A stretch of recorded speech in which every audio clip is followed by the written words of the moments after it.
Video like जरूर कर लीजिए और ऐसे वीडियो लगातार फ्री में पाने के लिए चैनल को तुरंत सब्सक्राइब कर लीजिए और बेल आइकन को जरूर टैप कर लीजिए ताकि आगे भी सारे वीडियो आपको मिलते रहे। यूट्यूब में फॉलो करते हैं तो प्लीज ये वाला फ्री टेलीग्राम चैनल जरूर ज्वाइन कर लीजिएगा। सारे नोटिफिकेशन सारे अपडेट यहीं पे आते हैं, ध्यान रखिए। नमस्कार दोस्तों, स्वागत है आप सभी का R by study for civil services पर। मैं अलका पांडे। तो दोस्तों, हम लोग देख रहे हैं यूपी पीसीएस के लिए प्रीवियस ईयर पेपर। अभी तक हम लोग इतिहास का जो सेक्शन है हिस्ट्री वाला उसको कंप्लीट कर रहे हैं। तो चलिए इसी को कंटिन्यू करते हैं, यूपी पीसीएस के प्रीवियस ईयर पेपर। तो चलिए आज का पहला सवाल है कि निम्न में से दक्षिण भारत का कौन सा राजवंश अपनी नौसैनिक शक्ति के लिए प्रसिद्ध था। अपनी नौसेना के लिए कौन सा राजवंश प्रसिद्ध था? चोल, चेर, पल्लव या फिर राष्ट्रकूट। तो यहाँ पे राइट आंसर है चोल। चोल जो राजवंश था उसकी नौसेना बहुत ही ज़्यादा स्ट्रॉन्ग थी, ये इसके लिए फेमस था। आगे, निम्नांकित राजवंशों में से किसके शासक अपने शासनकाल में ही अपना उत्तराधिकारी घोषित कर देते थे? चालुक्य, चोल, कदम्ब या फिर कलचुरी। तो देखिए ये चोल राजवंश है। चोल राजवंश में क्या होता था कि जो भी शासक थे वो अपने शासनकाल में ही अपना उत्तराधिकारी घोषित कर देते थे। जनरली क्या होता था कि राजा की मृत्यु के बाद उसका बड़ा पुत्र, ठीक है, मतलब ये राजा बनता था। लेकिन चोल साम्राज्य में ऐसा नहीं था। उसमें जो भी शासक थे अपना उत्तराधिकारी अपनी मृत्यु से पहले ही घोषित कर देते थे, अपने शासनकाल से पहले ही घोषित कर देते थे। ठीक है, अगला सवाल है खरीदादार कौन था? खरीदादार कौन था? परगना का प्रमुख अफसर, शाही महल का प्रधान संरक्षक, अधिकारी जो हिसाब किताब में प्रवीण होता था या फिर फरमानों को भेजने वाला अधिकारी। तो खरीदादार कौन होता था दोस्तों? तो खरीदादार था फरमानों को भेजने वाला अधिकारी। ठीक है, फिर आगे बढ़ते हैं। गंगैकोंड चोलपुरम की स्थापना किसने की थी?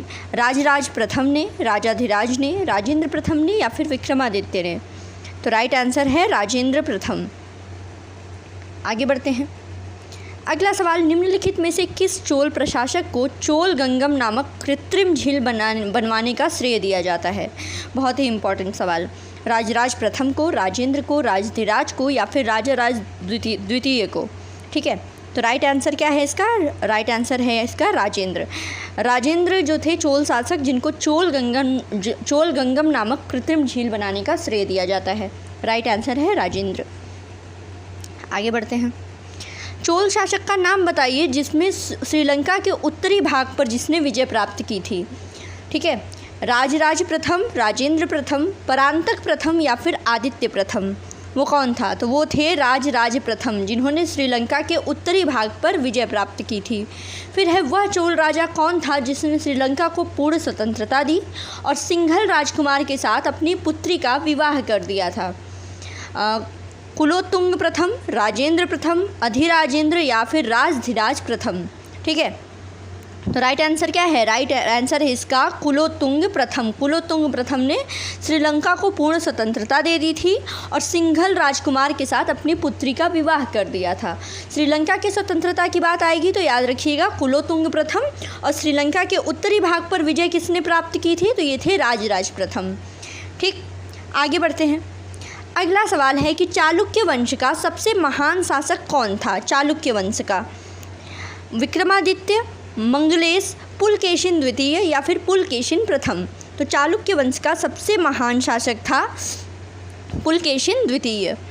फिर है किस वंश के द्वारा प्रायः महिलाओं को प्रशासन में उच्च पद प्रदान किए गए? चोल, चालुक्य, पाल या फिर सेन। तो राइट आंसर क्या है? राइट आंसर है चालुक्य। चालुक्य राजवंश की विशेषता थी कि इसमें महिलाओं को प्रायः प्रशासन में उच्च पद प्रदान किए गए थे। ठीक है, अब अगला सवाल आता है कि चालुक्यों की राजधानी कहाँ पर थी? वातापी, श्रावस्ती, कांची या फिर कन्नौज। तो राइट आंसर क्या है? राइट आंसर है वातापी। चालुक्यों की राजधानी वातापी थी। फिर अगले सवाल की तरफ बढ़ते हैं। अगला सवाल दिया गया कि संस्कृत के कवि और नाटककार कालिदास का उल्लेख हुआ है। ठीक है, कालिदास का उल्लेख पुलकेशिन II के ऐहोल अभिलेख में, मिहिर भोज के ग्वालियर अभिलेख में, कुमारगुप्त फर्स्ट के करमदंडा शिवलिंग अभिलेख में या फिर चंद्रगुप्त द्वितीय के मथुरा स्तंभ लेख में। तो राइट आंसर क्या है? राइट आंसर है आपका पुलकेशिन द्वितीय के ऐहोल अभिलेख में। बहुत ही इंपॉर्टेंट। सबसे पहले आपने देख लिया कि चालुक्यों के महान शासक कौन थे? पुलकेशिन द्वितीय थे। ऐहोल अभिलेख किससे संबंधित है? पुलकेशिन द्वितीय से संबंधित है। और नाटककार कवि कालिदास का उल्लेख कहाँ मिलता है? तो यही पुलकेशिन द्वितीय के ऐहोल अभिलेख में मिलता है। ठीक, आगे बढ़ते हैं अगले सवाल की तरफ। अगला सवाल है, तुल्यकापियम ग्रंथ किससे संबंधित है? प्रशासन से, विधि से, व्याकरण एवं काव्य से, या फिर उपरोक्त सभी से? तो तुल्यकापियम जो है ये व्याकरण और काव्य से संबंधित है। अब आप लोगों के लिए यहीं पे एक सवाल बनता है, कमेंट बॉक्स में मेंशन कीजिए कि तुल्यकापियम के रचनाकार कौन हैं, इसके लेखक कौन हैं, इसको कमेंट बॉक्स में बताइए आप। आगे बढ़ते हैं। अगला सवाल फिर है आपका तुल्यकापियम से ही रिलेटेड कि संगम साहित्य में तुल्यकापियम एक ग्रंथ है तमिल कविता का, तमिल व्याकरण का, तमिल वास्तुशास्त्र का, या फिर तमिल राज्यशास्त्र का? तो आप पहले ही पढ़ चुके हैं, तुल्यकापियम क्या है? तमिल व्याकरण का एक ग्रंथ है। फिर है सिलप्पदिकारम का लेखक कौन? इलंगो, परमर, करिकल, या फिर विष्णु स्वामिन? तो राइट आंसर क्या है? राइट आंसर है इलंगो। सिलप्पदिकारम का लेखक जो है इलंगो। आगे बढ़ते हैं। ईसा की प्रारंभिक शताब्दियों में भारत तथा रोम के बीच घनिष्ठ व्यापारिक संबंधों की सूचना किस पुरास्थल की खुदाइयों से प्राप्त होती है? मदुरई, ताम्रलिप्ति, तोंडी, या फिर अरिकामेडु? तो राइट आंसर क्या होगा? राइट आंसर है यहाँ पे अरिकामेडु।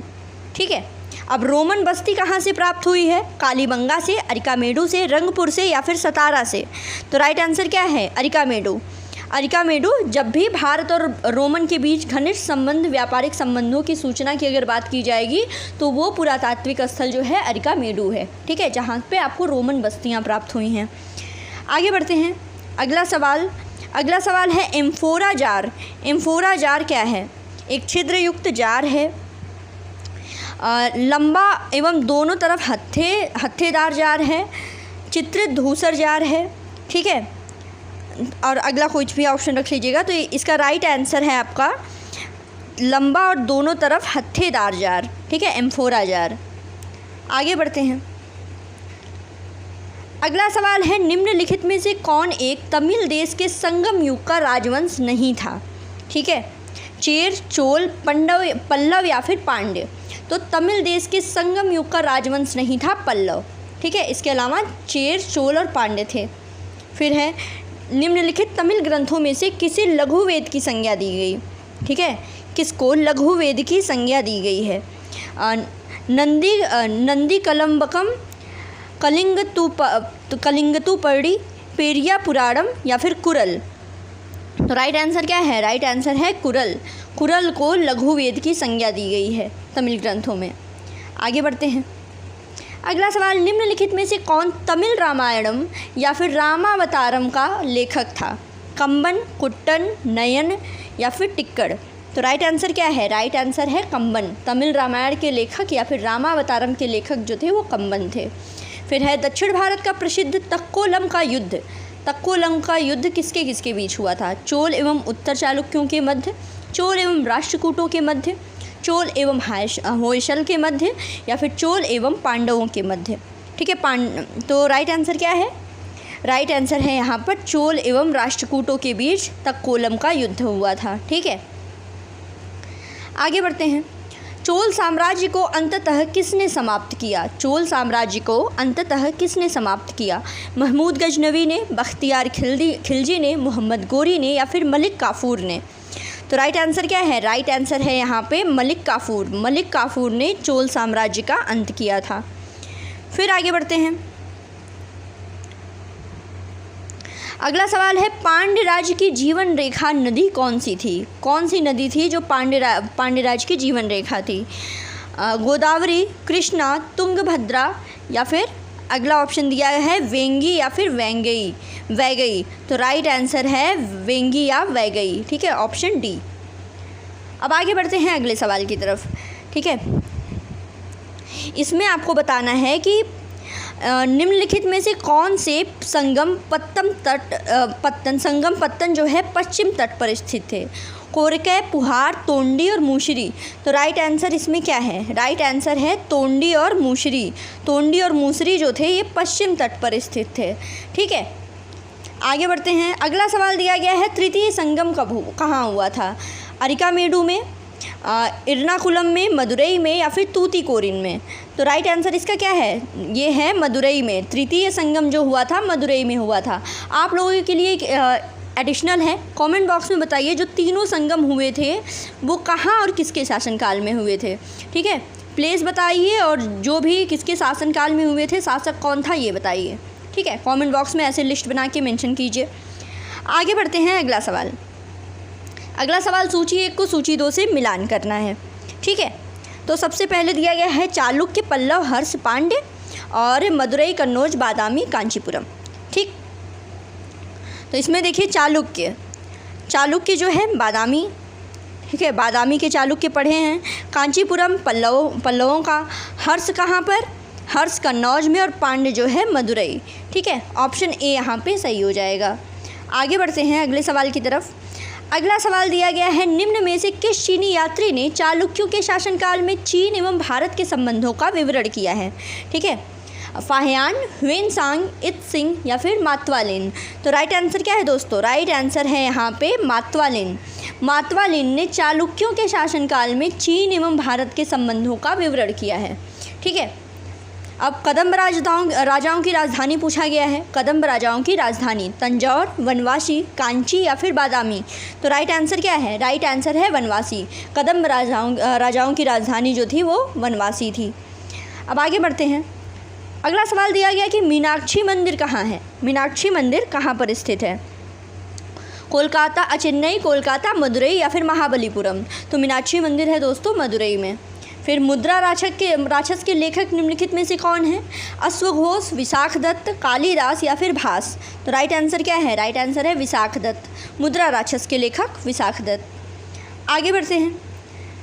अगला सवाल दिया गया कि निम्नलिखित साहित्य की शास्त्रीय पुस्तकों में कौन गुप्त काल में लिखी गई हैं। कौन सी पुस्तकें गुप्त काल में लिखी गई हैं, अमरकोश, कामसूत्र, मेघदूत या फिर मुद्रा राक्षस। ठीक है, तो राइट आंसर देखिए है 1, 2, 3, 4 ये चारों। अब आप लोगों के लिए सवाल है, आप इन चारों पुस्तकों के राइटर का नाम, जो भी इनके लेखक हैं उसको कमेंट बॉक्स में बताइए। ठीक है, आगे बढ़ते हैं अगले सवाल की तरफ। आज का हमारा आखिरी सवाल रहेगा कि 10 कुमार चरितम के रचनाकार कौन थे, सूरदास, दंडिन, तुलसीदास या फिर कालिदास। तो राइट आंसर क्या है, राइट आंसर है दंडिन। 10 कुमार चरितम के रचनाकार जो थे वो दंडिन थे। तो दोस्तों आज के लिए इतना ही। नेक्स्ट वीडियो में मिलते हैं हिस्ट्री के और भी ज़्यादा प्रीवियस ईयर क्वेश्चन के साथ। तो बस बने रहिए, पढ़ते रहिए। God bless you all.